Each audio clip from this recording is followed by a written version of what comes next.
El libro de los principios, el principio de la creación, de todo, del mundo, de los hombres, el principio del pecado, todo está ahí en Génesis. Los primeros capítulos muestran la creación, cómo comenzó el mundo, cómo comenzó el pecado, la caída del hombre, y en los siguientes capítulos vemos las biografías de los patriarcas y el desarrollo de eso que ocurrió en los primeros capítulos.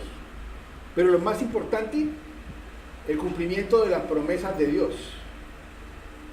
Cuando el hombre pecó en el Edén, el Señor dio una promesa, una esperanza, profetizó la venida de un Salvador. Y eso lo vamos viendo a lo largo del desarrollo de Génesis. Por eso Génesis es tan atacado por quienes no creen en la palabra de Dios.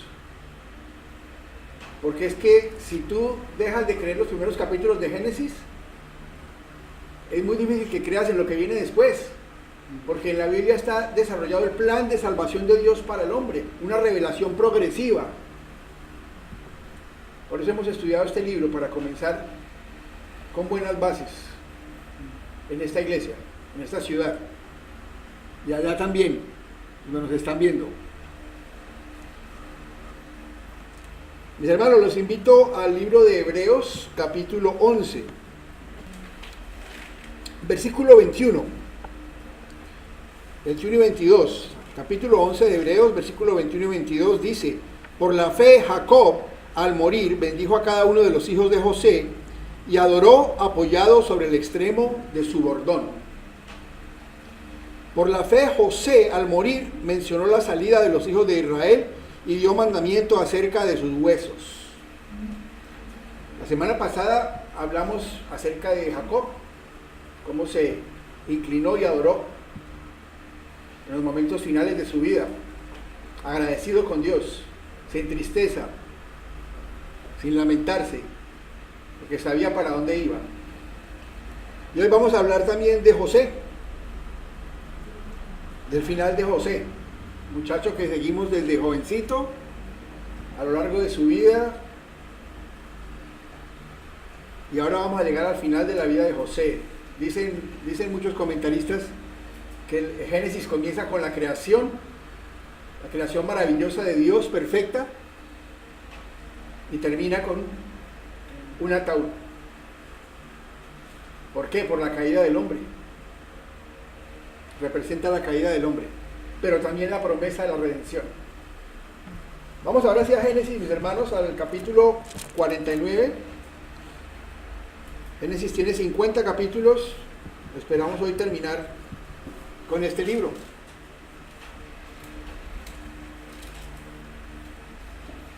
Vimos al final del capítulo 49 cómo Jacob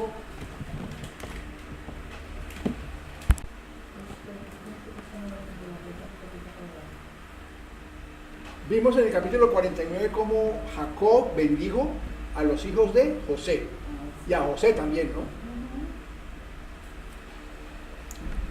49:1. Y llamó Jacob a sus hijos y dijo: juntaos, y os declararé lo que os ha de acontecer en los días venideros. Juntaos y oíd, hijos de Jacob, y escuchad a vuestro padre Israel.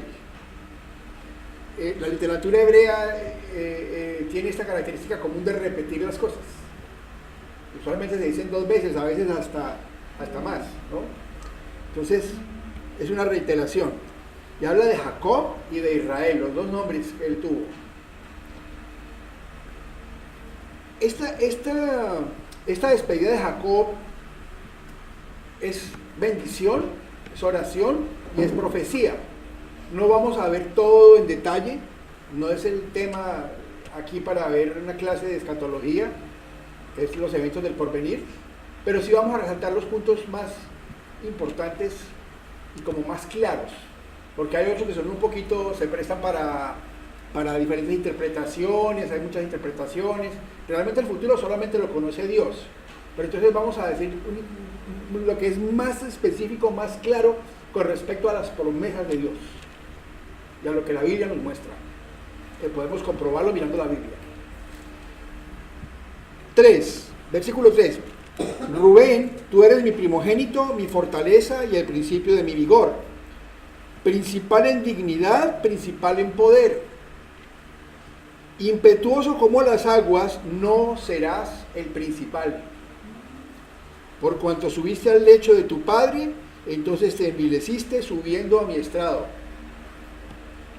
Vimos capítulos atrás un pecado que cometió Rubén contra su padre de naturaleza sexual. Prácticamente un incesto.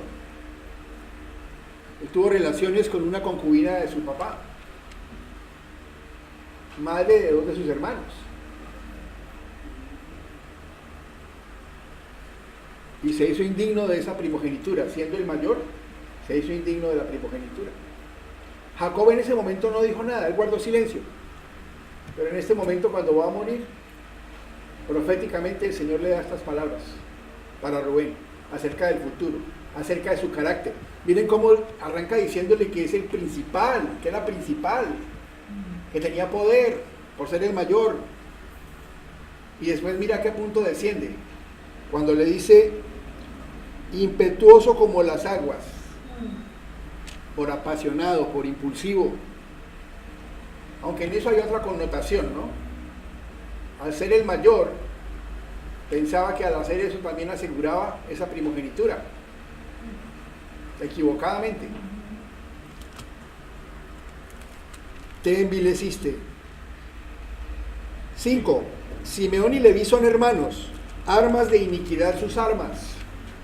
En su consejo no entre mi alma, ni mi espíritu se junte en su compañía, porque en su furor mataron hombres y en su temeridad desjarretaron toros. Recordemos que ellos asesinaron a los hombres de Siquem. Uno de esos hombres había deshonrado a su hermana y después trataron de arreglar las cosas a través de un matrimonio. Ellos le exigieron a esos hombres que se circuncidaran para poder ser parte de la familia de ellos, pero era un engaño. Y cuando estos hombres estaban convalecientes de esa circuncisión, los atacaron y los asesinaron, Simeón y Leví. Y luego los demás hermanos llegaron también a despojar, pero Simeón y Leví fueron los que encabezaron eso, y Jacob tuvo que irse de ahí y quedó desacreditado ante los vecinos de la región, y solo la misericordia de Dios lo sacó de ahí, lo sacó con bien. 7. Maldito su furor que fue fiero y su ira que fue dura. Yo los apartaré en Jacob y los esparciré en Israel. Miren que hay una maldición aquí, pero también hay una bendición más adelante, que ocurrió más adelante. Dice, yo los apartaré en Jacob, o sea, los apartó. Dios los separó, ellos se habían unido para el mal y Dios los aparta por su bien, los separa. ¿Qué ocurrió en el futuro? Simeón fue instalado en el sur de Israel, su territorio, y con el tiempo fue absorbido por Judá y por las otras tribus. Fue absorbido, desapareció esa tribu. No es que no existan descendientes de esa tribu, hoy en día hay descendientes de todas las tribus. Lo que pasa es que la mayoría son descendientes en su sangre de Judá, de la tribu de Judá. Por eso hoy se les llama judíos. Pero tienen sangre de todas las demás tribus. Hay gente de las demás tribus que se mezcló con ellos. ¿Y qué pasó con Leví? Bueno, la tribu sacerdotal. Pero no fue por esta masacre. Lo que pasa es que más adelante, en el desierto, en el episodio del becerro de oro, Moisés llamó a las tribus y les dijo, ¿quién está con Dios conmigo? Y toda la tribu de Leví se puso del lado de Moisés para castigar esa idolatría. se redimieron. Se redimieron.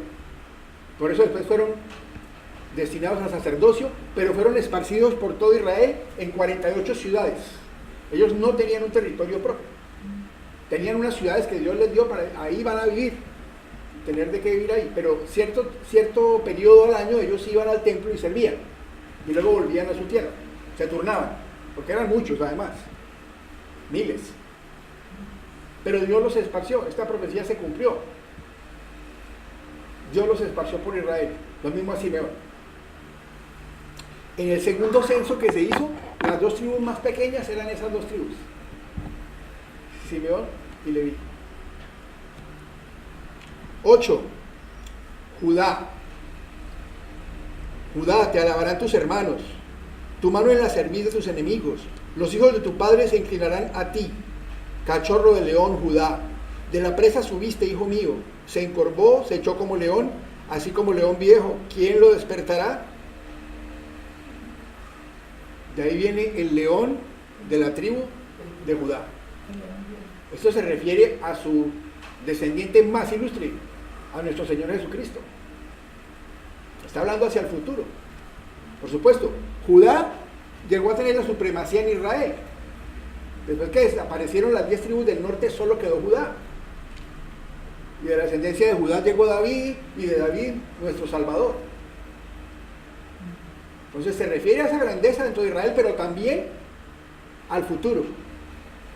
Y aún más allá, cuando nuestro Señor Jesús regrese a reinar. Gobierno celestial.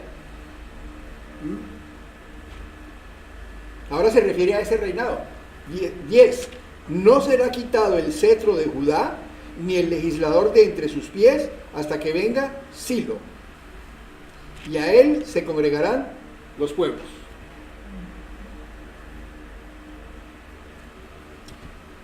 La casa de Judá fue la casa real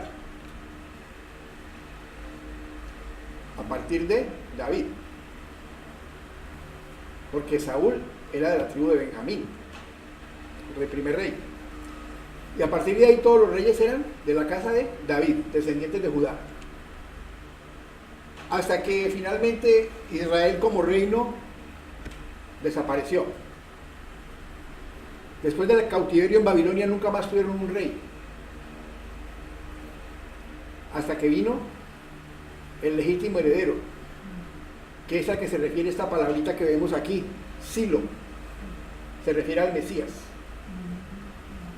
Esa palabrita ha tenido muchas traducciones, y tiene muchas posibles traducciones porque las palabras hebreas a veces suenan igual. Entonces esta suena parecida a la otra, pero en este contexto significa esto, en este contexto significa esto. Sin embargo, la mayoría de lingüistas y comentaristas están de acuerdo en que esta palabra es un sustantivo, o sea, un nombre. Es un nombre. Y la más aceptada como traducción es aquel a quien le pertenece. Entonces vamos a leerlo así. Dice: no será quitado el cetro de Judá, ni el legislador de entre sus pies, hasta que venga aquel a quien le pertenece, al Mesías. Y a él se congregarán los pueblos, todas las naciones, cuando él venga. Decía un comentarista, el doctor Carballosa, decía, ese será el verdadero ecumenismo, todas las naciones adorando al verdadero Dios, no como el que existe hoy en día, es diferente.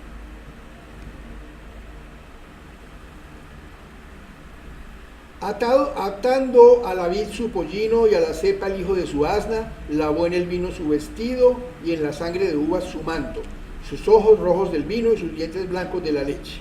Bueno, estos versículos dan para mucha interpretación, hay muchas diferentes interpretaciones, pero todos se refieren a Judá. La mayoría de gente dice que cuando habla del vino y del rojo se refiere a la sangre del Mesías. Pero no vamos a entrar en discusiones. Bueno. Sigue hablando de los demás hijos. Zabulón en puertos de mar habitará, será para puerto de naves y su límite hasta Sidón.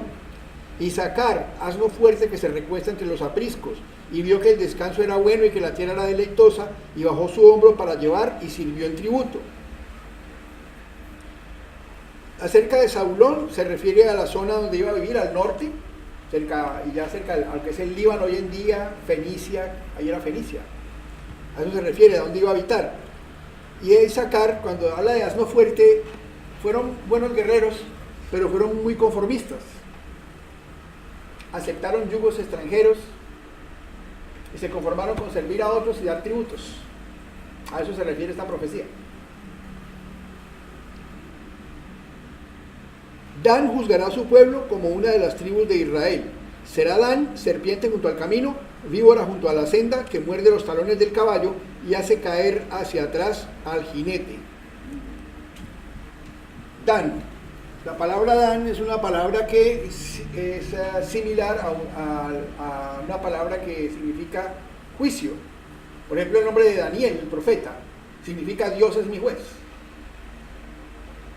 Hay dos posibles interpretaciones en este versículo. Algunos dicen que es que Dan va a ser un juez magnífico, y va a ser un juez magnífico para los demás, pero otros dicen que no, que Dan iba a corromperse. Y en la época de los jueces Dan sí tuvo algunas malas actuaciones, en la época de los jueces. Y hay algo más. Dan no es mencionado entre las tribus en Crónicas, ni es mencionado entre las tribus en Apocalipsis.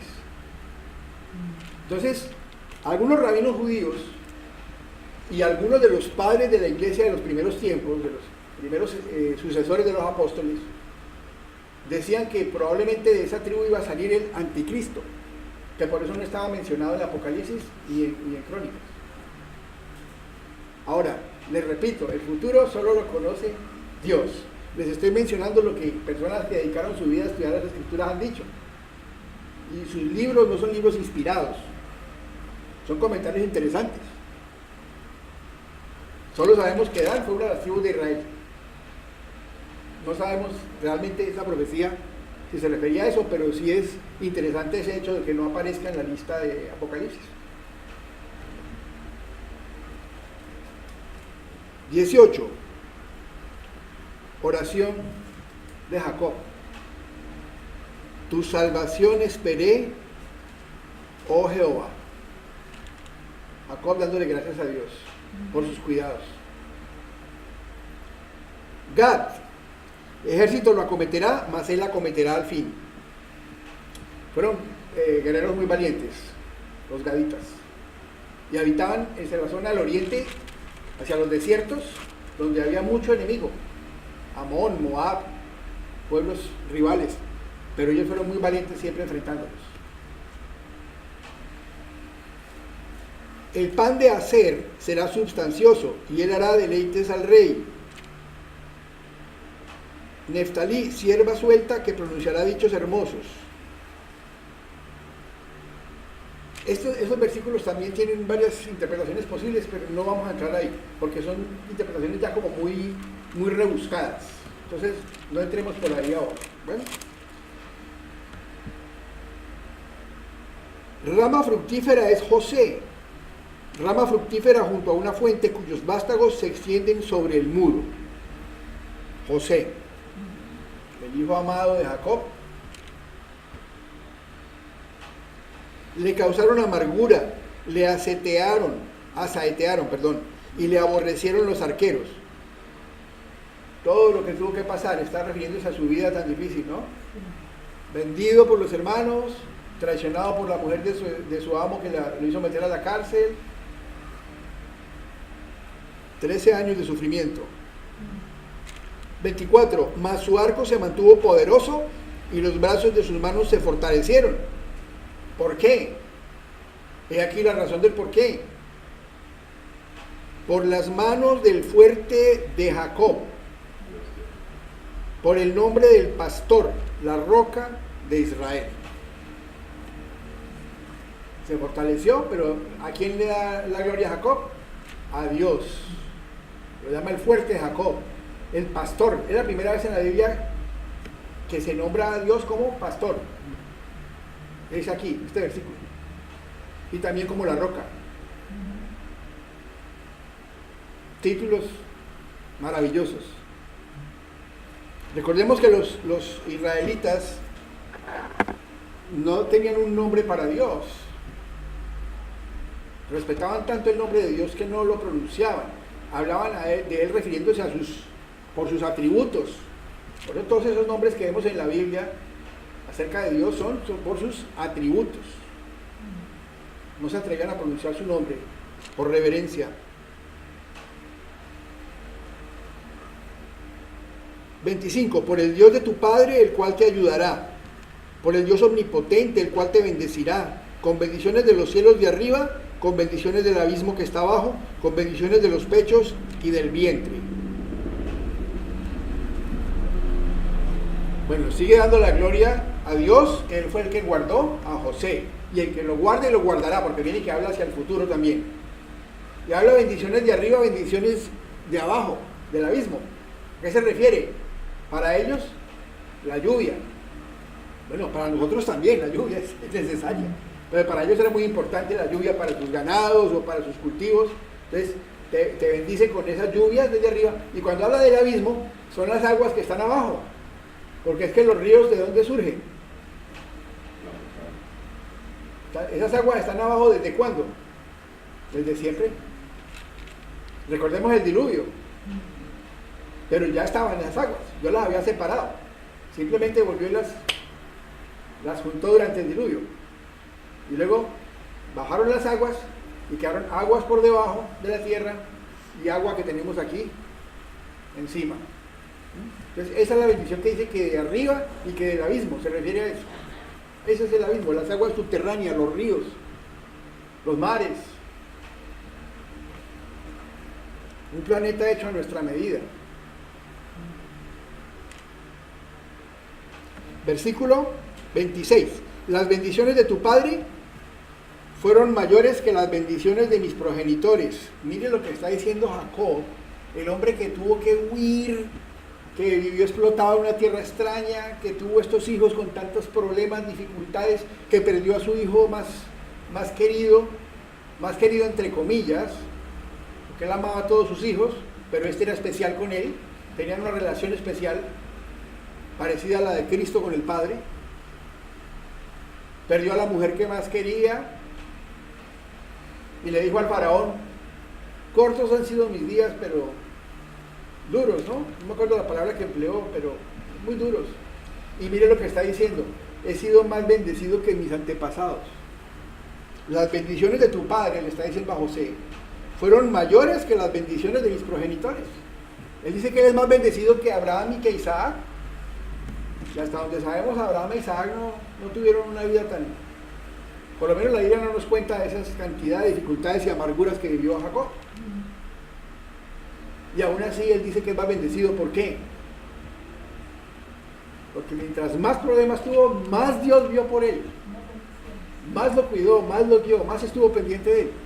Recibió más bendiciones. El engañador Jacob, recordemos, que era un engañador. Y aquí en el momento de su muerte es un engañador redimido. Hasta el término de los collados eternos serán sobre la cabeza de José y sobre la frente del que fue apartado de entre sus hermanos. Esas bendiciones serán sobre José también, está diciendo. Benjamín, el pequeñito. Benjamín es lobo arrebatador. A la mañana comerá la presa y a la tarde repartirá los despojos. Fueron grandes guerreros. La tribu de Benjamín fueron grandes guerreros. Cuando se dividió el reino, 10 tribus al norte y 2 al sur, las 2 del sur, ¿quiénes eran? Judá y Benjamín. Benjamín se mantuvo con Judá. Recordemos el episodio cuando Judá se ofreció por Benjamín. Ante el faraón, se ofreció por él. Mira hasta dónde llegó esa unión entre Judá y Benjamín.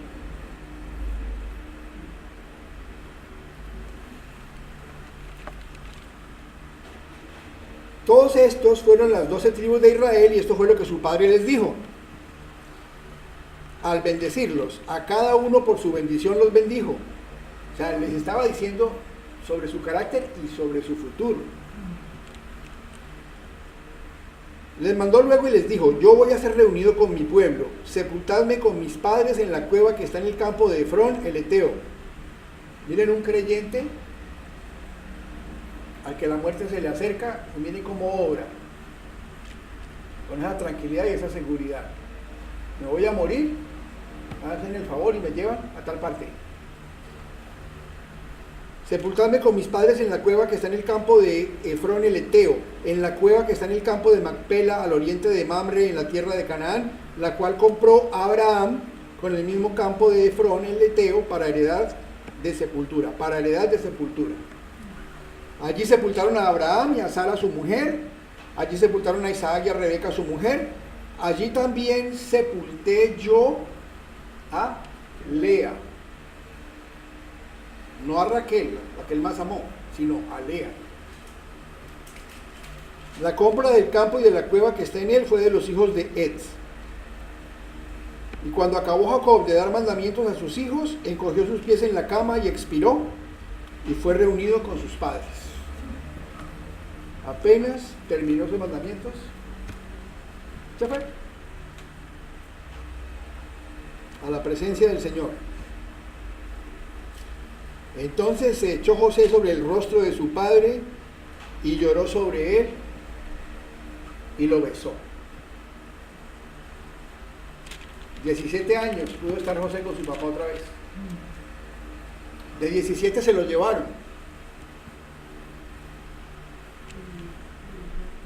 A los 30 fue exaltado al gobierno de Egipto y a los 39 volvió a ver a sus hermanos. Y en este momento tiene 56 años.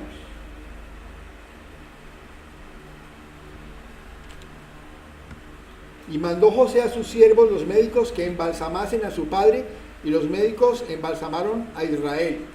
Y le cumplieron 40 días, porque así cumplían los días de los embalsamados, y lo lloraron los egipcios 70 días. Esta era una costumbre egipcia, la de embalsamar, una costumbre pagana. No era costumbre de Israel. En Israel no embalsamaban a la gente, ni la quemaban, no la cremaban. ¿Por qué lo mandó a embalsamar? Para cumplir con la voluntad del papá, de que lo llevaran a Canaán. Canaán no quedaba allí a la vuelta. ¿Sí? Y entonces, ¿qué pasó? Lo embalsaman.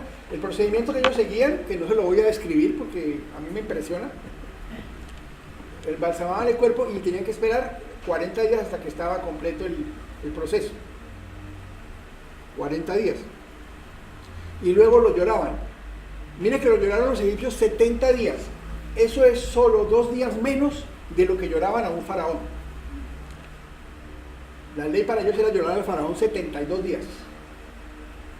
Y a este pobre pastor, pobre entre comillas, este pobre pastor hebreo, lo lloran por 70 días los egipcios.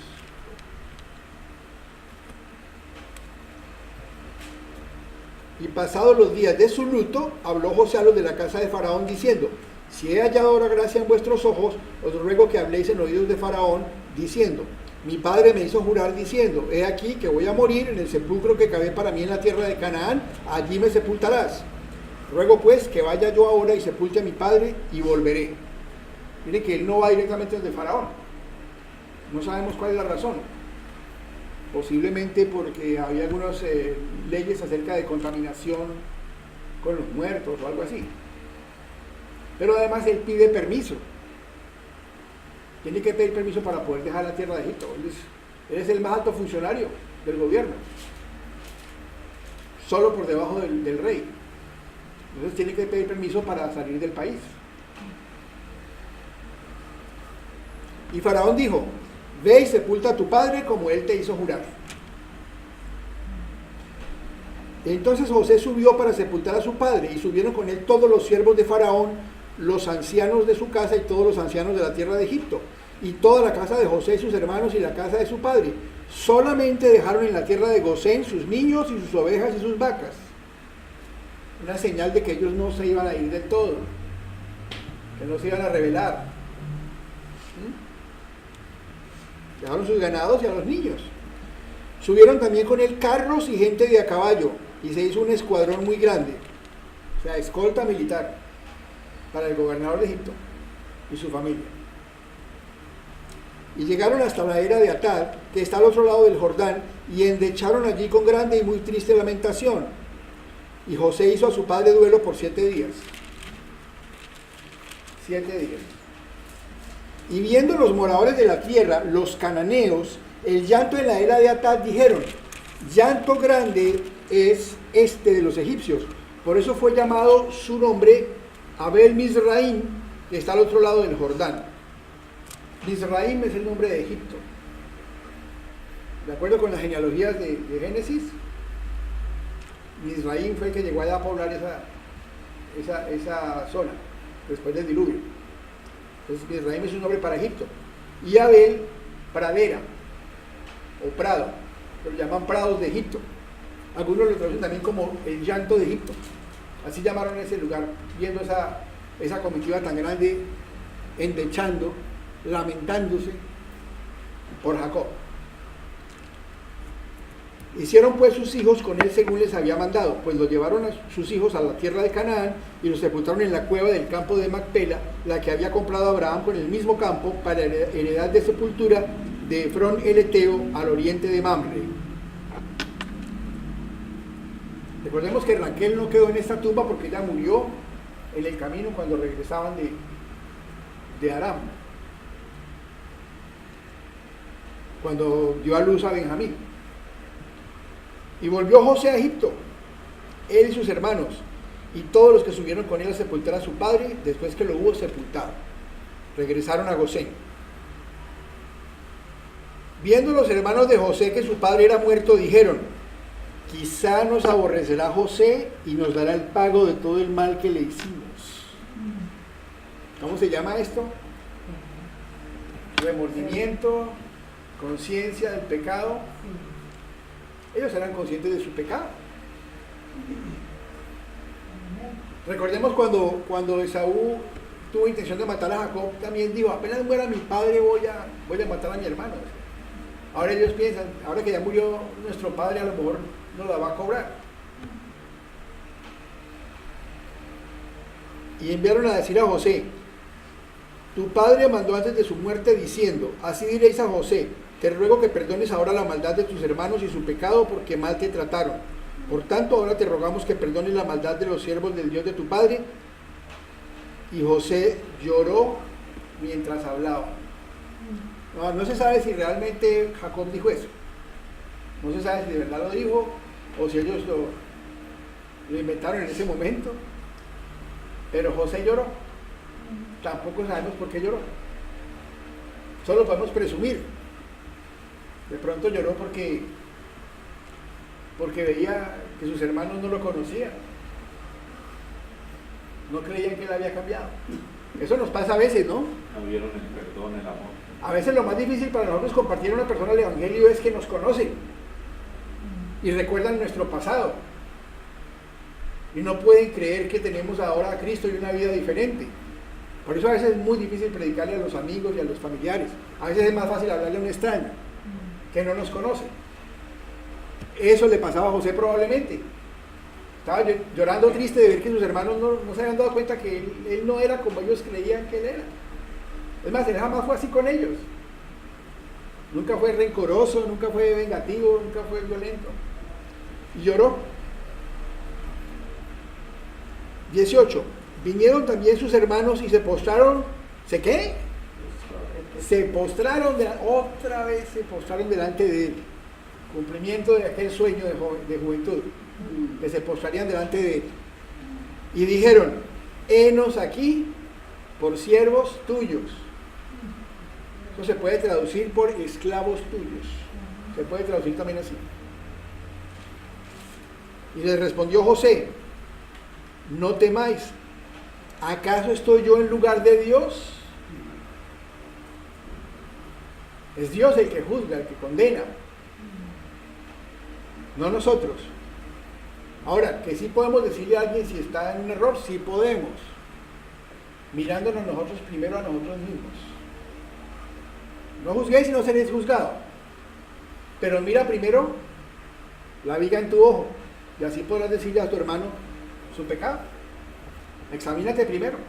Ahora, no eres tú quien condena. El hecho de que le digas a alguien que está obrando mal, no estás tú condenándolo. El que condena es Dios. Hay una justicia terrenal, por supuesto, pero hay una más alta que sabemos de quién es.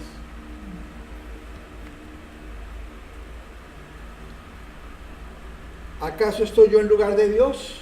Vosotros pensasteis mal contra mí, mas Dios lo encaminó a bien, para hacer lo que vemos hoy, para mantener en vida a mucho pueblo. Mire este hombre cómo tiene de claro que todo era de la providencia de Dios. Que sus hermanos, aunque tenían malos pensamientos hacia él, en realidad estaban dentro de un plan que Dios tenía trazado de salvación. Y no es rencoroso con ellos, que no tengan miedo. Ahora pues, no tengáis miedo, yo os sustentaré a vosotros y a vuestros hijos. Miren esta frasecita que viene. Así los consoló.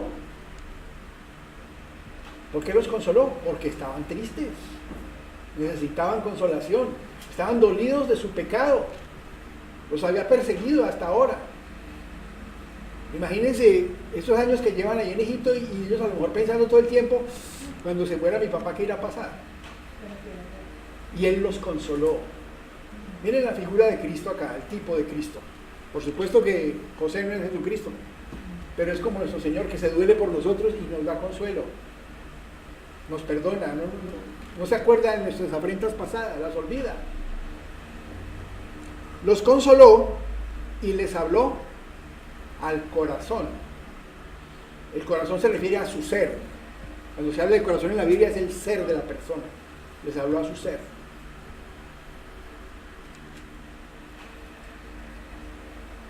Y habitó José en Egipto, él y la casa de su padre, y vivió José 110 años. Mire que 110 era lo que los egipcios consideraban como el número ideal de años para vivir. Los egipcios consideraban eso, que 110 años era el número ideal. Y él vivió 110 años. Y vio José los hijos de Efraín hasta la tercera generación. Mire que nombran primero a Efraín, ¿no? Al que Jacob bendijo como primogénito, que en realidad era el menor. Pero ya aquí la palabra lo considera el mayor y por eso lo nombran primero. Los vio los hijos de Efraín hasta la tercera generación. También los hijos de Maquir, hijo de Manasés, fueron criados sobre las rodillas de José. O sea, los nietos de José por el lado de Manasés. Y José dijo a sus hermanos: yo voy a morir, mas Dios ciertamente os visitará y os hará subir de esta tierra a la tierra que juró a Abraham, a Isaac y a Jacob. ¿Cómo sabía esto José? A él jamás se le apareció Dios, nunca tuvo un encuentro personal, una visión o algo así, no.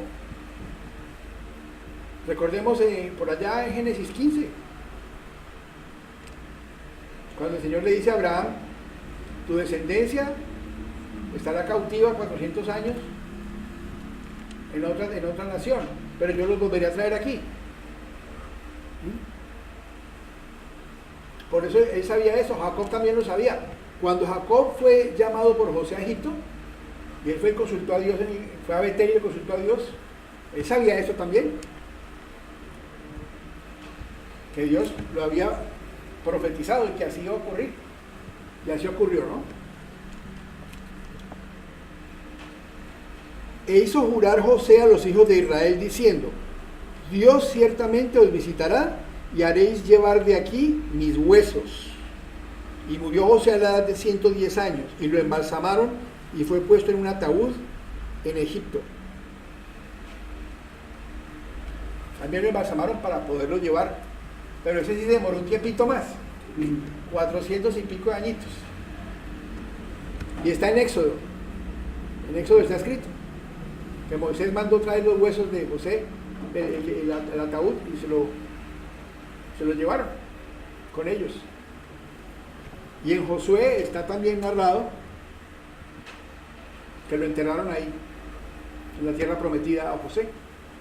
A ver, sabían que eran los huesos, pero ellos sabían que era el cumplimiento de una promesa, que Dios les había prometido esa tierra, y ahí es donde ellos querían reposar, en la tierra que Dios les había prometido, que sus huesos estuvieran ahí, sus restos. como un testimonio de que Dios cumple su palabra.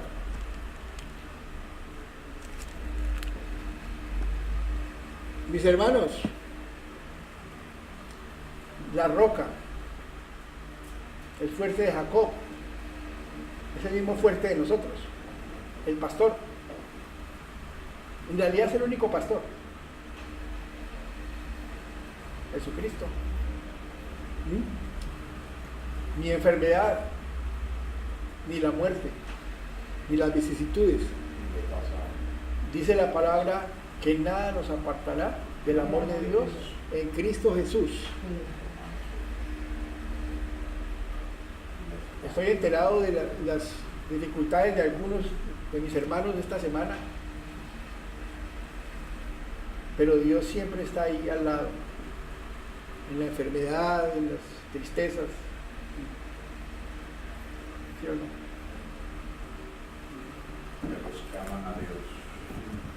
Eso, mi hermano, dice que a los que aman a Dios todas las cosas les ayudan a bien, como lo dijo aquí José.